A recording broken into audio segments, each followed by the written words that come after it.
Em 1998, surgiu um filme que morderia os espectadores e transformaria a história da Marvel. Esse filme era Blade, o caçador de vampiros. E além de efeitos especiais que não se mostraram imortais, Blade escondeu detalhes sombrios, segredos bem enterrados e algumas falhas que vão fazer você mostrar os caninos. Então prepare suas estacas, porque aqui estão todos os detalhes que você perdeu em Blade. Se curte os clássicos da Marvel, deixa o like e vamos para o vídeo. Blade é um vampiro diferente. Sua mãe foi mordida na reta final da gravidez. O resultado? Ele herda os superpoderes, mas sem a frescurada de derreter no sol ou recusar um pão de alho. Isso dá uma bela vantagem na hora de sair por aí caçando vampiros. E é à noite que a ação começa, quando uma vampira atrai um pobre coitado para uma boate secreta num açougue. Tá bom. E o lugar é bastante sugestivo, ainda mais com o casaco vermelho sangue do cara. Avisando desde o começo, sou uma fonte ambulante de sangue. Olha pra eles. São gado. São apenas carne. Ele está sendo levado literalmente para o abatedouro. Os detalhes são sinistros. Perceba que em alguns sacos estão pessoas, aludindo a bolsas de banco de sangue. Ganchos espalhados, onde provavelmente penduram as vítimas, igual gado. Mas as coisas ficam realmente malucas quando os sprinklers começam a jorrar sangue. A menos que seja sangue de boi, parece um grande desperdício. Imaginem numa festa onde jogam cerveja na sua cabeça. E essa é a primeira vez que fazem isso, porque imagina o trabalho para limpar esse lugar. Blade entra em cena matando os vampiros com uma boa dose de brutalidade e CGI dos anos 90. E o efeito parece uma versão melhorada da série Buffy. Lembra? E esses socos que ele dá na câmera são muito legais. Ok, isso é meio constrangedor. Após transformar o lacaio do vilão em churrasco, a polícia chega e ele se esconde num lugar tão óbvio. É pouco provável que deste ângulo não tenham visto Blade escondido aqui.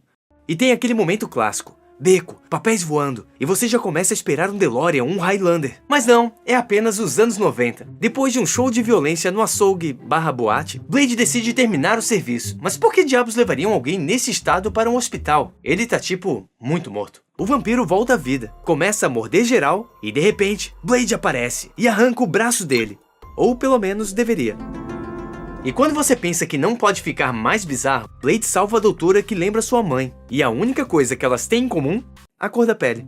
E sim, Blade lembra do seu nascimento. É um dia muito importante pra esquecer. Ei, o cara tá com uma refém. Pode parecer um erro, mas adiante descobrimos que a polícia está nas mãos dos vampiros e tem ordens de matar Blade. Baxter é uma marca verdadeira, mas um fã dos quadrinhos deve ter notado a coincidência. Também é o nome do edifício do Quarteto Fantástico. Tá deslocado. Era o outro! Blade leva a doutora para seu esconderijo, onde conhecemos Whistler.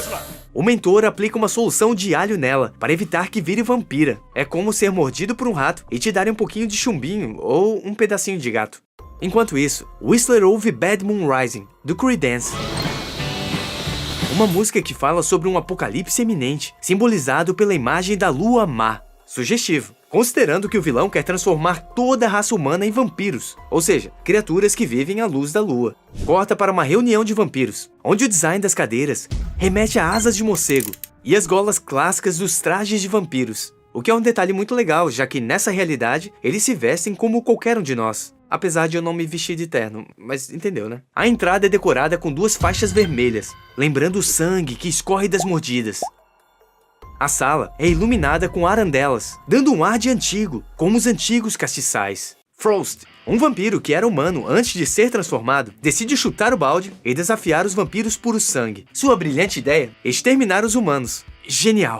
Isso é como leões transformando suas presas em leões. Ele representa a inovação, vestindo trajes despojados, sempre com gola alta, para esconder a marca da mordida. Um detalhe que demonstra seu ressentimento por não ser um puro sangue, não ter nascido vampiro. Nem mesmo é um puro sangue.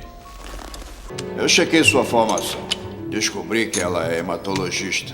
Faz parecer um detetive qualificado, mas era só ler o crachá. Se precisou pesquisar para descobrir a profissão dela, começo a desconfiar da sua competência. Ele dá a Blade um soro para inibir sua sede de sangue e persegue a doutora. Ih, cara, ele esqueceu o braço. Olha só, ele sai atrás da garota e deixa o braço. Meu nome é Abraham Whistler. Abraham é o nome de Bram Stoker, cuja obra mais famosa é Drácula. Stoker até nomeou um dos personagens principais com seu próprio nome, um caçador de vampiros chamado Abraham Van Helsing. Blade dá uma conferida no mapa de Nova Orleans, local onde ocorrem muitas histórias do Blade. Ainda é muito pesado. Falou o cara que tem super força e arremessa pessoas como se fosse um saco de batatas. Precisa gritar. Sabe o que é mais doloroso que um tapa de vampiro? O vento do tapa de vampiro. Séculos de prática pra isso.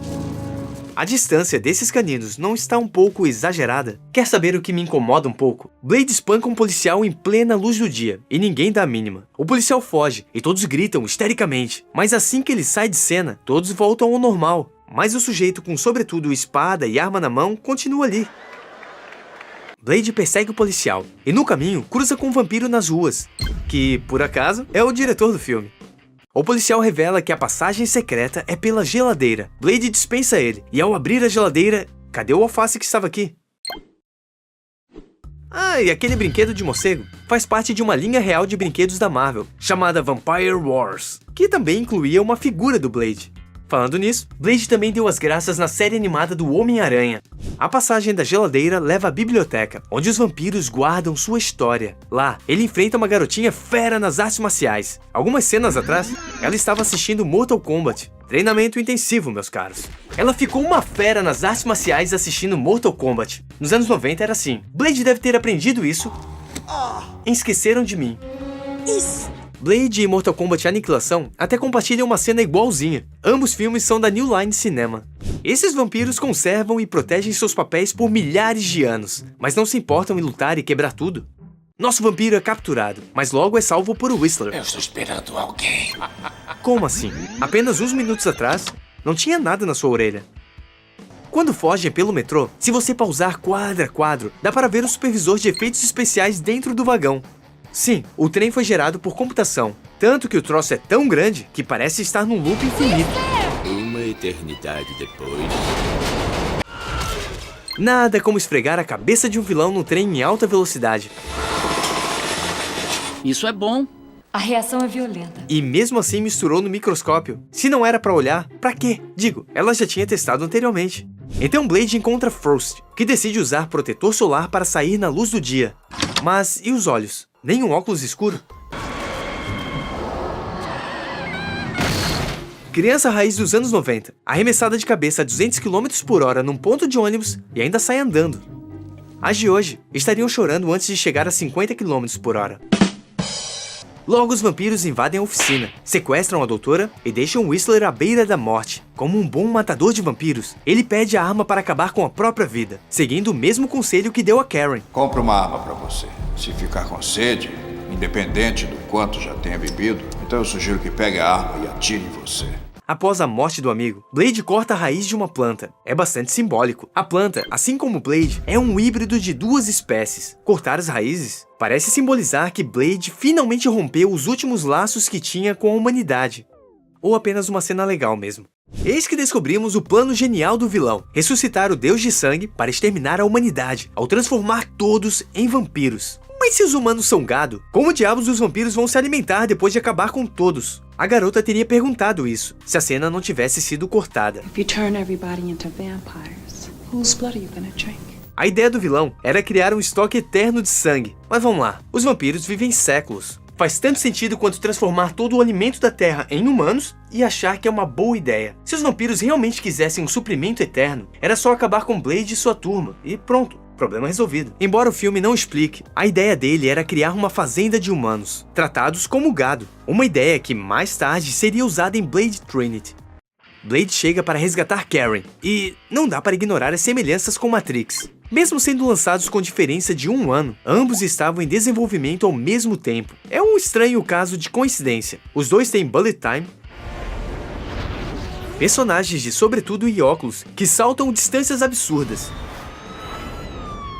E claro, o clássico escolhido de uma profecia. Você é o escolhido. Não sou o escolhido. Para surpresa, Blade encontra sua mãe, viva. Sim, ela foi mordida por Frost e tem vivido com ele desde então. Que mundo pequeno. Tão pequeno quanto esses furos na orelha de um vampiro que se regenera. Be dead by dawn. Evil Dead. Blade é preso para um ritual, e sério, essa é uma das coisas mais assustadoras e desconfortáveis de todo o filme. Ele é teu filho, mulher. A depravação da mãe é o que faltava para Blade entender que esta não é mais sua mãe, é apenas uma casca vazia. Mais tarde, após ser libertado pela doutora, Blade acaba matando a mãe. Com uma ossada na barriga, vai contra todas as regras estabelecidas pelo próprio filme, mas é uma vingança poética, considerando que foi dali que Blade veio ao mundo. Desgastado e sem o soro, Blade acaba sendo alimentado pelo sangue da doutora. A sede insaciável e a perda de controle dele é um eco de entrevista com o vampiro. Direto do manual de efeitos especiais de desenhos animados, HQs ou Star Wars. Caraca, ele fechou o zíper durante o salto. Isso aqui é preocupação com estilo. Horas, para alguém que diz aprender rápido. Sabe como usar uma dessas? Não, mas eu aprendo bem rápido. Isso está muito lento. Umas cenas atrás, ela só acertava o corrimão. Agora as colunas. Já ouviu falar que artes marciais ensinam disciplina? Mas aguardar sua vez pacientemente é meio burrice. Depois de muita pancadaria e até capoeira, sim, capoeira, Blade finalmente enfrenta o vilão, que agora é um deus de sangue. Originalmente, o vilão deveria se transformar numa geleca de sangue, mas os testes foram tão ruins que o público se desconectou completamente do filme, então optaram por manter o ator mesmo. E é claro que para derrotar um deus de sangue, é necessário algo excepcional. Não, é igual qualquer vampiro mesmo. Na saída do local, eles deveriam avistar Morbius, interpretado pelo diretor do filme, até a produção descobrir que não tinha os direitos para usar o personagem. Blade foi um filme pioneiro em muitos sentidos. Com um orçamento modesto para Hollywood, 45 milhões, conseguiu arrecadar 131 milhões das bilheterias, provando que havia mercado para filmes de super-heróis. O sucesso de Blade foi crucial para abrir caminho para outras franquias, como o X-Men, Homem-Aranha, que por sua vez pavimentaram a estrada para o que hoje conhecemos como UCM. E muito antes de Pantera Negra se tornar um símbolo de representatividade, Blade já estava lá, provando que um herói negro podia dominar as bilheterias e o imaginário popular. Se quiser mais filmes dos anos 90, deixa o like. Temos vídeos de outros filmes antigos da Marvel, como o Quarteto Fantástico. Confira nos cards. Um grande abraço, até a próxima. Blade não tem pós-créditos, mas este vídeo tem. Já pensou que os vilões tiveram tantas chances de matar ele, mas precisavam do Blade vivo para o ritual, o que faz a gente questionar. E quando realmente queriam matar ele, por que não fizeram? E outra coisa estranha deste universo é que os vampiros utilizam a noite igual aos humanos. Tipo, eles vão para baladas e locais fechados, enquanto eles poderiam fazer isso durante o dia. Aliás, a coisa da luz e a escuridão é bem literal nesse filme, enfatizada no time-lapse, do dia virando noite.